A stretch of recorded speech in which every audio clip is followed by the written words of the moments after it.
नमस्कार, आप देख रहे हैं दिव्य हिमाचल टीवी और मैं हूं आपके साथ पल्लवी शर्मा। स्वागत है आपका हमारे खास कार्यक्रम जाहिर है में। जाहिर है में आपसे बात करेंगे अंतर्राष्ट्रीय, राष्ट्रीय और राज्य की कुछ खबरों पर, साथ ही समाचार पत्र की प्रमुख खबरों पर भी आपसे चर्चा होगी और कार्यक्रम के अंत में एक रोचक विषय आपके लिए लेकर आए हैं, तो बने रहें कार्यक्रम के अंत तक। सबसे पहले बात करते हैं अंतर्राष्ट्रीय खबरों की। इंटरनेशनल मॉनेटरी फंड यानी IMF ने पिछले हफ्ते पाकिस्तान को $3 अरब कर्ज देने के प्रपोजल को मंजूरी दे दी है।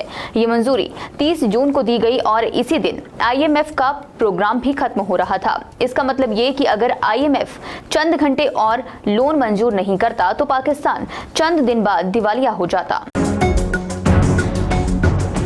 फ्रांस में रविवार को 5वें दिन भी हिंसा जारी रही, हालांकि इसमें काफी कमी देखी गई है।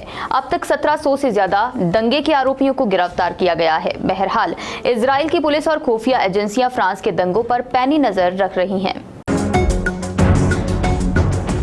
चीनी अरबपति और अलीबाबा समूह के सह संस्थापक जैक मा ने अपनी अप्रत्याशित पाकिस्तान यात्रा से पर्यवेक्षकों के बीच हलचल पैदा कर दी है। एक स्थानीय अखबार ने यह जानकारी दी है। और अब बात करते हैं राष्ट्रीय खबरों की।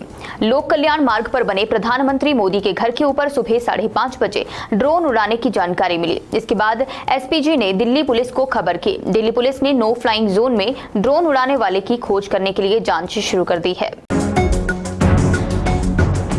पश्चिम बंगाल में 8 जुलाई को पंचायत चुनाव होने हैं। वोटिंग से 6 दिन पहले हिंसा की 2 घटनाओं में एक की मौत हो गई है, वहीं दूसरा घायल है। एक पुलिस अधिकारी ने बताया 52 साल के TMC कार्यकर्ता जियारुल मोल्ला शनिवार को घर लौट रहे थे, तभी साउथ 24 परगना जिला के फुलमंचला इलाके में गोली मारकर उनकी हत्या कर दी गई।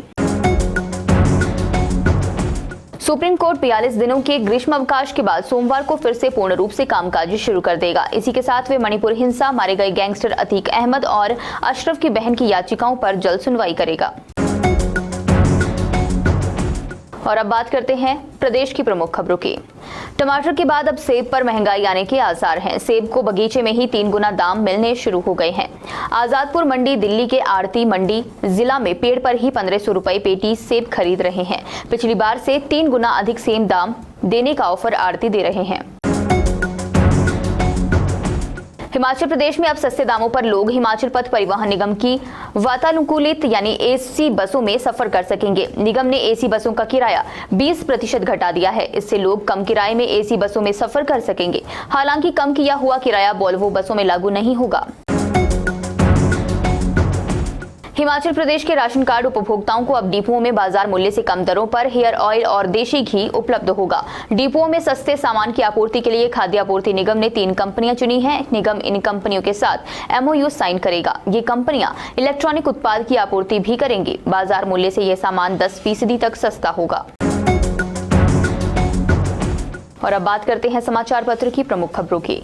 महाराष्ट्र में रविवार को हुए बड़े राजनीतिक उलटफेर के तहत NCP और शरद पवार को एक बड़ा झटका देते हुए अजीत पवार एकनाथ शिंदे के नेतृत्व वाली महाराष्ट्र सरकार में शामिल हो गए और राज्य के उप मुख्यमंत्री के रूप में शपथ ली।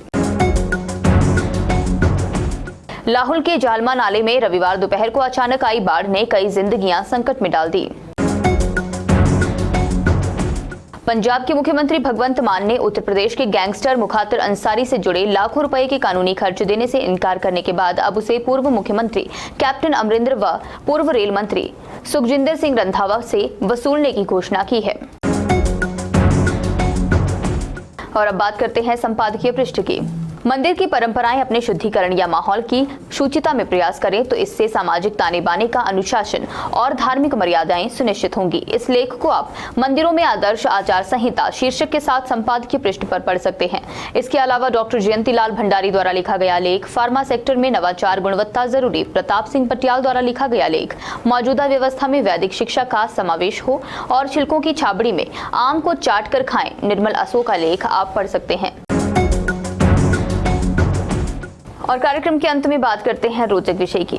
चिट्ठियां किसी भी इंसान के लिए बड़ी अनमोल होती हैं, क्योंकि यहाँ लिखने वाले ने भेजने वाले के लिए कुछ ऐसी बातें लिखी होती हैं जो सामने वाले के लिए बेहद खास होती हैं। लेकिन आपने क्या कभी सोचा है कि किसी की चिट्ठी इतनी ज्यादा खास हो कि उसके लिए कोई लाखों की बोली लगा जाए?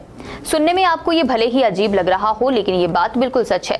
ऐसी ही एक चिट्ठी इन दिनों लोगों के बीच चर्चा में है, जो बीते दिनों 32 लाख रुपए में बिके। अब आपके मन में एक ख्याल जरूर आया होगा कि आखिर इस चिट्ठी में ऐसा क्या लिखा है कि इसकी इतनी ज्यादा कीमत हो गई। आपने वो कहावत तो जरूर सुनी होगी, कीमत शख्स की नहीं शख्सियत की होती है। इस चिट्ठी के साथ भी कुछ ऐसा ही है, क्योंकि इसे किसी आम इंसान ने नहीं बल्कि अमेरिका के दूसरे राष्ट्रपति जॉन एडम्स ने लिखा था, वो भी उस समय जब वो 89 साल के थे। अपने जीवन के आखिरी दिनों को बोस्टन के फार्म हाउस में बिता रहे थे। इस समय उन्होंने 19 साल की एक लड़की के लिए ये प्रेम पत्र लिखा था।